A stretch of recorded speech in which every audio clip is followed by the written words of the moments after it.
There were people sitting at the Fabrengens with the little earplugs, and they were listening to translation in a number of languages. There were people translating from Yiddish to Hebrew, from Yiddish to French, from Yiddish to Russian, but that was not me. I only translated the Fabrengens that were on satellite broadcast.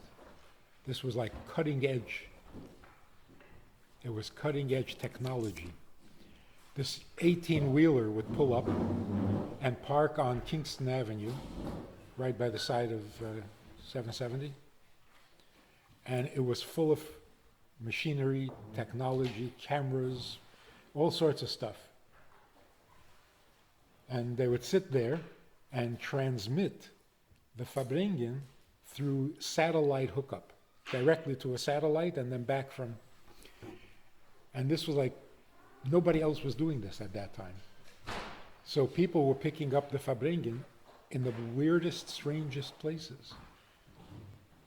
There was a monk, a Buddhist monk from Tibet, was watching the Fabrengen. There was an American soldier on a cruise, on a destroyer, on a ship, out in Greenland, picked up the Fabrengen on the ship. So it was everywhere. You never knew. They put a number on the screen that you can call in case you want to know what's going on here. What is this? And the calls came in from all over the world. It was amazing. The Rebbe was the first rabbi to be on television. Amazing thing, like, of all the rabbis in the world. So that needed to be translated live, you know. There was no time to think. So I was asked to do that. So I figured, let me do it professionally. So I went to the library and I took out a book on simultaneous translation. The only place where you have simultaneous translation for real is at the UN. So all the information in the book and all the advice in the book was for the people in the UN who translated their ambassadors' speeches. So the first piece of advice was this: look over the notes carefully and memorize them. Every speaker had a prepared speech, and he gave a copy of his speech to the translator. So the translator can read it beforehand and be familiar with it so that he can translate it when the guy speaks. Well, the Rebbe didn't do that. The Rebbe didn't give you the sikha before he said it, so that was out. The second thing, even stranger, was don't hesitate to use the button.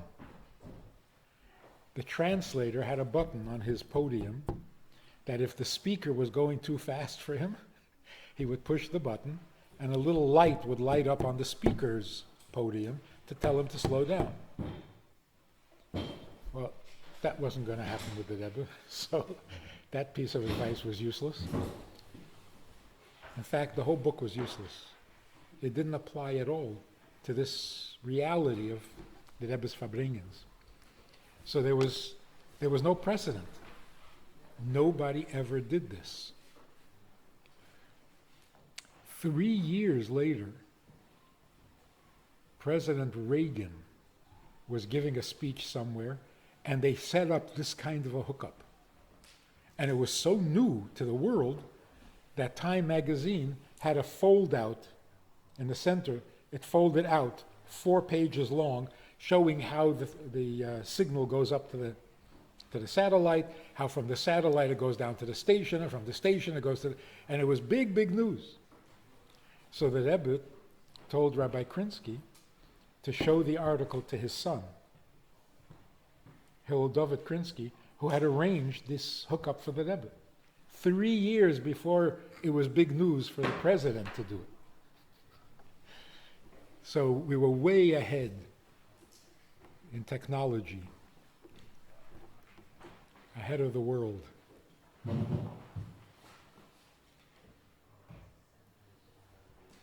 So the main thing was, you have to translate so that people can understand. Otherwise, they're not going to listen. They're not going to sit and watch. So it was, I think, 8 years that the Rebbe did this. And it was 6 times a year.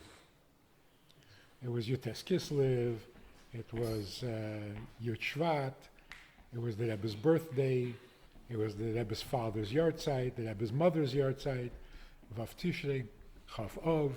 It was only on Chassidische weekday Farbrengens, obviously. Except for Purim. The Purim Farbrengen the Rebbe didn't want on television. That was like personal, in-house. So it had an amazing, amazing effect. This guy who called from the destroyer, from the ship, he thought he was the only Jew on board. There were 2,000 sailors. And they were out there for over a year and a half on the ship. And he thought he was the only Jew. And they were sitting there in the lounge, playing with the remote control, and all of a sudden, they see the Rebbe. And they're singing, and there's, like, everybody was, and he thought, I'd like to watch this, but nobody else is going to want to watch this. So he switched the channel. And all the sailors there, the non-Jews, no, go back to that. What was that? And they all sat and watched. It was different. And here's the point I want to make. I was talking to a guy in Canada who has a radio show, and I was on his show. And before we started, he said, I just want to tell you that I was playing with my remote control, and all of a sudden I saw the Rebbe. And I sat there and I listened, he says, and I started to cry. I said, why were you crying? It was a happy Farbrengen. He said, because I had never seen a Jew who was so comfortable being Jewish. It just made me cry. Because every Jew I know is a little self-conscious, who are we? We're a minority, who's listening? The non-Jews don't really like us. And here the Rebbe is sitting there speaking in Yiddish, Farbrengen, knowing that it's going out to the whole world, and he's completely confident and completely comfortable being a Jew. He said, it made me cry. I've never felt so relaxed. Isn't that an amazing thing? Jews are still uncomfortable, self-conscious. That's painful. So the moral of the story is, you've got nothing to be ashamed of and nothing to be apologetic about. The whole world desperately needs to know what you are learning here. Because the world is in trouble. Families are in trouble, schools are in trouble, governments are in trouble, because they don't know. They don't know what you're learning, and they desperately need to know it. So when you go to the world, you should go with confidence. You're an ancient people, you have ancient wisdom, you're way ahead of the game. They need to learn from you. You don't need to learn from them.